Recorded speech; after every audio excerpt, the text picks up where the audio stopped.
Boredom! I finally have enough of it to talk Yu-Gi-Mons for you guys. Well, that, and apparently everyone thinks I've dropped off the face of the earth or something, which is funny considering the appalling amount of subscribers I've gotten over the past couple of weeks while not doing anything. For that reason, I feel it's only fitting to go over a card that also hasn't been doing anything for a long time, but suddenly returned to popularity. Light and Darkness Dragon. Well, let's take a moment to put two and two together to figure out why this is. First things first, Light and Darkness Dragon did next to nothing against Lightsworn, or Blackwings of past formats. Thanks to the March ban list and release of Starlight Road, Lightsworn are significantly lower on the food chain than they used to be. Blackwings, while still popular, aren't as prominent either, since the format thus far is very open-ended in the TCG. Reducing the presence of these two hurdles really helps Light and Darkness Dragon's playability. Another contributing factor is the rapid increase of people setting monsters and playing non-chainable traps like Dimensional Prison. These slow options don't offer immediate or efficient outs to the dragon at all, which is exactly what it likes to see. One last helping hand, and probably the most important of all, would be Dandelion, being placed at 2 per deck, another courtesy of the March ban list. Dandelion, especially in tandem with other cards, easily conjures up the 2 tributes necessary to summon Light and Darkness Dragon. What's even funnier is that when Light and Darkness Dragon dies, it leads right back into that Dandelion, making way for even more advantageous plays on future turns. Yes, in case it wasn't obvious, Light and Darkness Dragon feels right at home in the increasingly popular Quick Draw Plant deck, and it easily worms its way into Monarch variations as well.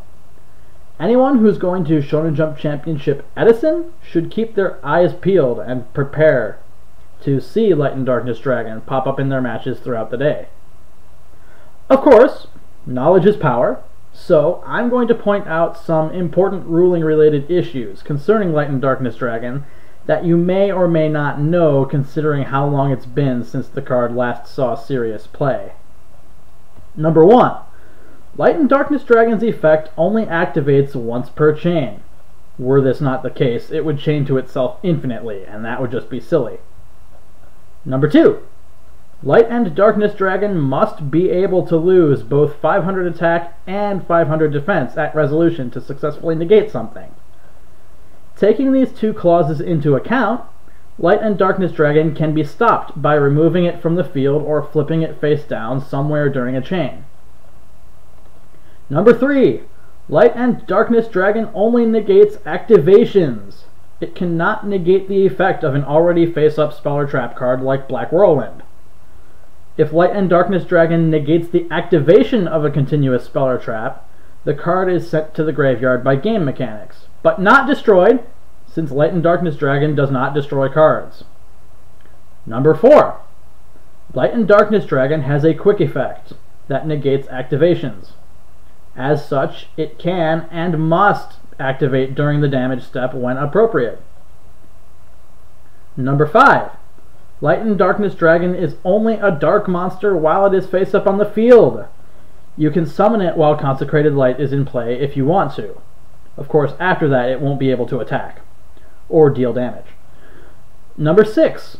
Light and Darkness Dragon has the Light attribute, so even though it's also dark while face up on the field, Ally of Justice Cataster's effect will activate in an attempt to destroy it.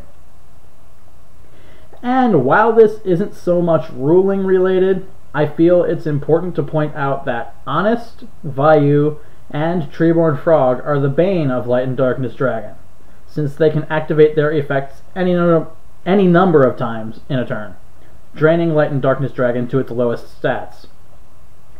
They say the bigger they are, the harder they fall, and I guess that's not untrue in the case of Light and Darkness Dragon, but even so, it's still a nostalgic card, and potentially very devastating at the right stage of the game.